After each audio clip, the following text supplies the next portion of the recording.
دوستان عزیزم، درود و مهر. امیدوارم هر کجای این دنیا هستین حال دلتون خوب باشه. امروز میخوام یه غذای فوق‌العاده خوشمزه یمنی درست کنیم. فحسه یمنی که هم خوشمزه است هم سریع آماده میشه. اگه دنبال یه طعم جدید هستید تا آخر ویدیو همراه من باشید.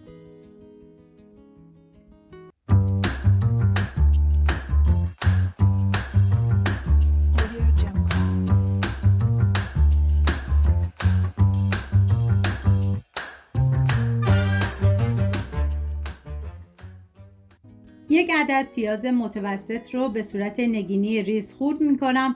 این غذا برای 4 نفر در نظر گرفته شده. شما به اساس تعداد نفرات باید مواد رو کم یا زیاد کنید. من اندازه ها رو هم در طول ویدیو میگم هم داخل دیسکریپشن نوشتم. داخل قابلمه مقداری روغن کنجد میریزم که شما از هر نوع روغن یا کره‌ای که دوست داشتین میتونین استفاده کنید.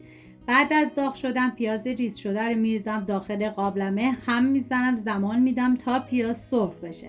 اگه دنبال طعم‌های جدید و فوق‌العاده خوشمزه هستین، فحسه یمنی رو امتحان کنیم. مطمئنم هر کی بخوره عاشقش میشه.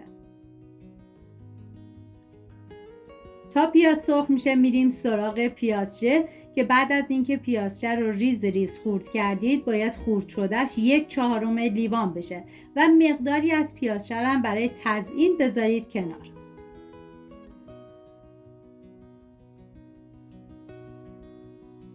بعد از خورد کردن پیازچه ریز شده رو به پیاز اضافه میکنم، هم میزنم و میذارم به مدت 15 ثانیه با حرارت کم تف بخوره.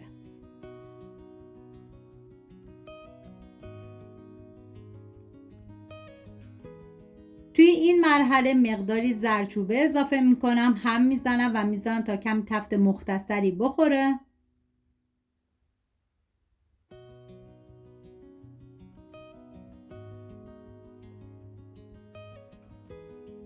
و ما برای این غذای خوشمزه‌مون نیاز به فلفل قلمی تند داریم که از 1 عدد استفاده کردم. ریز ریز خورد میکنم. سعی کنید که از فلفل بیشتری استفاده نکنید چون طعم غذا رو خیلی تند و تیز میکنه. 5 حب سیر رو یا له کنید یا مثل من با دنده ریز رنده کنید. سعی کنید که حتما از سیر تازه استفاده کنید چون عطر و طعم این غذا رو فوق العاده خوشمزه تر میکنه.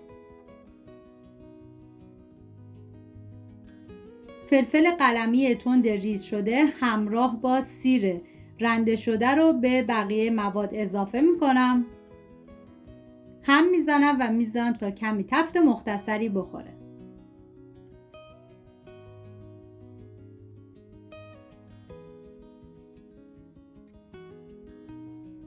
250 گرم گوشت نیاز داریم که یا میتونی از گوشت گوساله استفاده کنی یا گوسفندی که این دیگه کاملا سلیقه‌ایه. من از 250 گرم گوشت گوسفندی استفاده کردم، هم میزنم و میذارم تا گوشت کاملا تف بخوره. این غذا با ترکیب پیازچه و پودر هل طعمی فوق‌العاده به خودش میگیره که باعث میشه هر لقمه‌اش لذیذتر بشه. نوبت اضافه کردن ادویه هسته، شامل پودر تخم گشنیز، فلفل سیاه، ادویه کاری و پودر هل. هم میزنم و میذارم ادویه ها تف بخورن، عطر ادویه ها آزاد بشه. واقعا یه ترکیب عالی و فوق العاده خوشمزه. جای تک تک شما دوستان عزیز خالی. یه قاشق غذاخوری سرپر رب گوجه فرنگی رو به گوشت اضافه میکنم، هم میزنم و میذارم رب تف بخوره، رنگ رب باز بشه.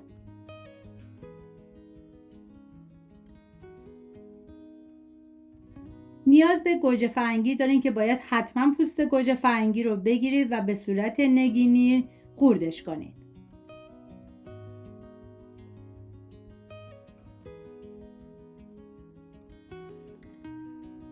بعد از خورد کردن به گوشت اضافه میکنم، هم میزنم و میذارم تا کمی تف بخوره و 3 لیوان آب میریزم، زمان میدم تا گوشت کاملا بپزه.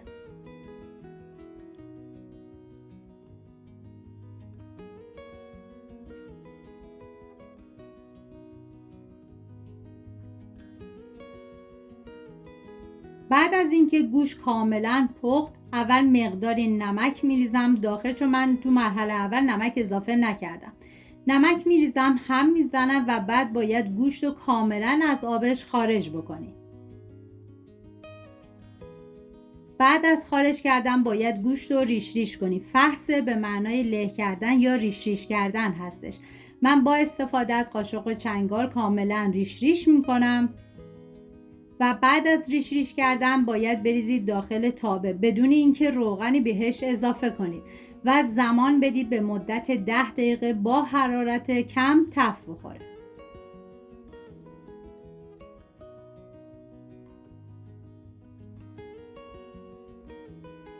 بعد از 10 دقیقه حالا آب گوشت رو توی این مرحله بهش اضافه میکنم. بعد از اینکه هم زدید بعد از 2 دقیقه باید دیگه حرارت رو خاموش کنید.